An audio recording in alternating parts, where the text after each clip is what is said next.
Lucilene, eu tenho em casa um filho ou uma filha que estão plantados lá como um cacto. São pessoas inteligentes, são pessoas que já se formaram, são adultos, mas não se movem. O que acontece com eles? Bem, a nossa geração, que eu também faço parte dela, né? Porque já tenho 49 anos e poderia ter filhos adultos já.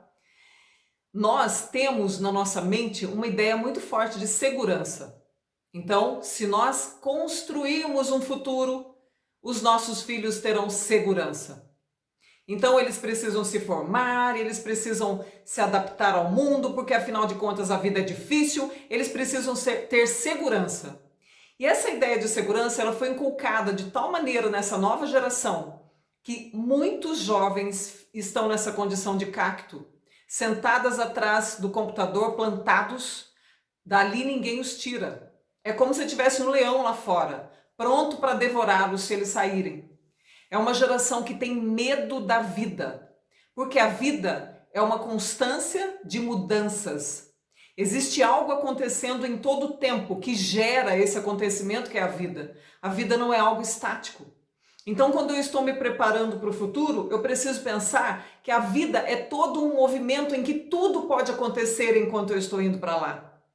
Por exemplo, a situação do coronavírus, ela nos pegou no meio do caminho. Quem estava preparado para ela? Isso é a vida. O coronavírus mudou os planos de muita gente. E as pessoas que estão conectadas com a vida, elas fazem um movimento de mudança que pode transformar esse momento num momento muito próspero. Mas as pessoas que estão paralisadas para essa mudança, que têm uma obsessão por segurança, elas não sabem o que fazer, porque o momento é inseguro. Então nós precisamos retomar essa questão da segurança e entender que nós precisamos ter fé na vida. Não é possível ter segurança em tudo. Ah, Lucilene, mas eu quero que o meu filho estude, eu quero que o meu filho tenha um futuro. Ótimo que ele estude, mas ele precisa entender que a vida tem variações, que coisas vão acontecer no meio do caminho. Ele não pode entender que a vida está paralisada porque ele tem segurança. Porque nós vemos muitas pessoas que estão cheias de dinheiro, também muito inseguras pela vida. Elas esperam que a segurança seja um único objetivo, uma única coisa. E quando elas atingem essa coisa, como por exemplo o dinheiro, elas percebem que o dinheiro não lhes deu segurança. Elas percebem que uma formação numa faculdade, numa pós-graduação, um PhD, seja lá o que for, não deu a elas segurança, a segurança interna. Eu preciso que eu seja o principal instrumento para a minha vida. E é isso que nós, como essa geração nossa, não está dando para os nossos filhos. Nós precisamos dar a eles um respaldo tão grande de autoconfiança, de compreensão, de que ele não precisa ser perfeito. Ele tem todos os instrumentos como ser humano para reagir à vida. E isso não está acontecendo. Nós esperamos que as pessoas tenham segurança dentro do escopo que elas formaram, seja uma profissão, seja uma quantidade de dinheiro que elas ganharam. E isso não está rolando, não está funcionando assim. Quando nós temos, por exemplo, o padrão de comparação, né? Um jovem que não sai de casa, que não arruma namorada ou namorado, porque eu sou feio. Que padrão é esse? O padrão de que ele precisa estar seguro na beleza que a cultura determinou para que ele arrume namorado ou namorada. Isso significa que segurança tem a ver com a experiência do passado. E passado tem a ver com tudo que está morto. Então eu tenho uma experiência em que eu me comparo com outro. E eu comparo com sei lá com quem, o que a cultura diz, e digo que eu sou feio. Porque não existe o bonito e o feio. Isso está apenas nos olhos da cultura. Eu mesma, quando adolescente, quando mais jovem, eu acreditava piamente que eu era horrível. Então eu com 1,80 m eu me movia que nem um robozão. Eu tinha uma ideia de um potencial de beleza que eu imaginava que eu tinha que ter 20 centímetros a menos, né? Que eu tinha que estar totalmente dentro do padrão que eu imaginava na minha mente. Então eu não conseguia vislumbrar possibilidades para a minha vida também. Eu me achava muito feia, muito esquisita e simplesmente quando eu mudei esse padrão da minha mente, ninguém mais me achou feia, nem eu mesma. Era um padrão que eu tinha na minha mente, né?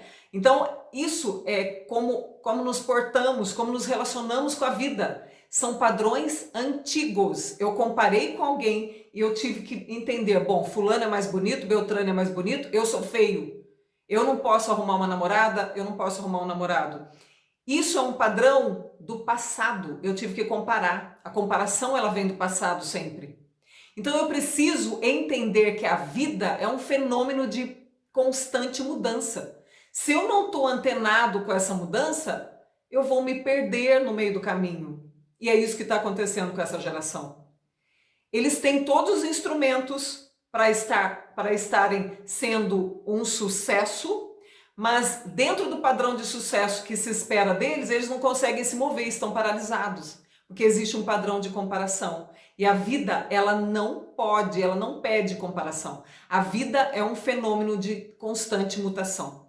Existem pessoas que fazem sucesso e que não são lá um padrão de beleza tão extraordinário, que não são, simplesmente a mente delas é fenomenal e elas foram adiante. Quando nós vemos essas pessoas aí na televisão, pessoas que é impressionante que elas deixam de existir como um fenômeno de beleza ou não beleza. Nós olhamos para ela como pessoa, porque ela tem esse talento, porque ela está antenada com a vida, porque ela está vivendo. E é simples assim. Quando nós olhamos para uma pessoa vivendo, é porque simplesmente ela está antenada com a vida, ela não está com medo da vida e não está fazendo comparações. Entenda, toda pessoa que está viva e vivendo não está fazendo comparações. Comparações têm a ver com o passado. Comparações têm a ver com a necessidade de estar muito seguro. E quando eu estou muito seguro, o que vai acontecendo? Eu vou me fechando, me fechando, me fechando. Por exemplo, existem pessoas que desenvolvem um tipo de fobia, de medo, em que a pessoa primeiro não pode sair da cidade, depois ela não pode sair do bairro dela, depois ela não pode sair de dentro de casa, depois ela não pode sair de dentro do quarto. Olha só como isso simboliza o quê? Segurança, segurança, segurança, segurança. Muitas vezes nós vamos tendo um padrão de necessidade de segurança que vai nos fechando, fechando, fechando, e então nos fechamos em concha. E é isso que está acontecendo com esses jovens. Mal saem da frente do computador até para pegar comida. É como se lá fora tivesse um leão esperando por elas mesmo. Nós precisamos então baixar a guarda dessa coisa de esperar segurança, segurança, segurança e mostrar para as pessoas que a vida ela é um fenômeno de constante mudança e que é preciso se adaptar e que não é preciso ter medo porque nós temos condição. Então nós precisamos parar de dar às pessoas condições somente externas e começar a dar para elas condições internas de vida. Esse é o maior presente que um pai e uma mãe dá para um filho. Observe a frase básica que você fala, que existe aí na sua cultura. Na minha cultura existia uma frase que era amedrontadora, que é assim: nunca faça o que você nunca fez. Né? Nunca faça o que você nunca fez. Quando você pega ali na sua cultura mais próxima, você vai identificar uma frase, alguma coisa, uma crença básica da cultura. E isso é perigoso, porque nunca faça o que você nunca fez indica, fique parado, a segurança é o melhor para você. Eu tive que desafiar essa frase na minha vida também. Uma frase que aparentemente me dava segurança, mas eu estava lá também, com fobia social, estava ali. Tudo indicava que eu ia virar um cacto dentro de casa. Eu tinha medo da minha altura, eu me achava feia, eu me achava esquisita, eu não sabia me relacionar, eu tinha medo da vida. Então nós estamos criando uma geração que tem medo da vida. E para não ter medo da vida, eu preciso ter instrumentos internos. O único instrumento que não vai se separar de mim 24 horas por dia é o interno. Eu preciso que as pessoas em volta, elas precisam ter segurança nelas mesmas. Dê esse presente ao seu filho, diga para ele o quanto ele é incrível, o quanto ele não precisa se comparar com os outros, porque ele é incrível em si mesmo. Ele não precisa se comparar com ninguém.